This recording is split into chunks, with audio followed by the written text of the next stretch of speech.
Bofors, 2G spectrum आणि कोळसा घोटाळ्यासारखे बिनबुडाचे आणि खोटे आरोप करून भाजपने देशाची दिशाभूल केली आणि सत्ता मिळवली असा गंभीर आरोप लातूर जिल्हा काँग्रेस कमिटीचे अध्यक्ष अभय साळुंखे यांनी केला आहे.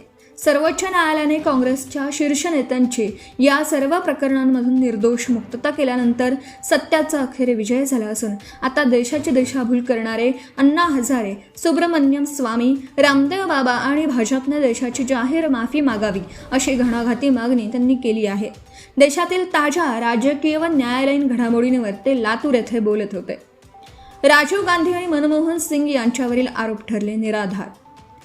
यावेळी बोलताना अभय साळुंखे म्हणाले की आजचा दिवस तमाम भारतीयांसाठी आनंदाचा आहे. एकेकाळी बोफोर्सच्या नावावर देशात सत्ता परिवर्तन घडवून आणलं गेलं, मात्र 2005 साली दिल्ली उच्च न्यायालयाने आणि नंतर सर्वोच्च न्यायालयाने हे सर्व आरोप निराधार असल्याचं स्पष्ट केलं. भारताच्या संगणक क्रांतीचे जनक आणि आधुनिक भारताचे शिल्पकार राजीव गांधी यांच्यावर केलेले आरोप पूर्णपणे खोटे निघाले. तसेच गेल्या 12 वर्षांच्या भाजपच्या कार्यकाळात कोळसा घोटाळा आणि 2G स्पेक्ट्रम ज्यात लाखो कोटी रुपयांचे आकडे सांगण्यात आले, अवास्तव आरोप करून देशाचे माजी पंतप्रधान आणि आर्थिक सुधारणांचे जनक डॉक्टर मनमोहन सिंग यांची पद्धतशीर बदनामी करण्यात आली. मात्र सर्वोच्च न्यायालयाच्या निकालाने या आरोपांमध्ये कोणतंही तथ्य नसून डॉक्टर मनमोहन सिंग यांची निर्दोष मुक्तता केली आहे. याकडे साळुंखे यांनी आवर्जून लक्ष वेधलं. त्या नेत्यांचे थोतांड उघडे पडले. साळुंखे काँग्रेस नेत्यांवर खोटे आरोप करणाऱ्यांचा समाचार घेताना साळुंखे म्हणाले, अण्णा हजारे, सुब्रमण्यम स्वामी, रामदेव बाबा आणि भाजपच्या नेत्यांनी ट्रकभर पुरावे असल्याचा दावा करत जे थोतांड माजवलं होतं ते आता पूर्णपणे उघडं पडलं आहे. ज्या नेत्यांनी देशात संगणक, इंटरनेट आणि आर्थिक क्रांती आणली त्यांनाच बदनाम करणाऱ्या या लोकांना आता लाज वाटली पाहिजे. जर त्यांच्यात थोडीही नैतिकता उरली असेल तर त्यांनी देशातील जनतेची बिनशर्त माफी मागितली पाहिजे.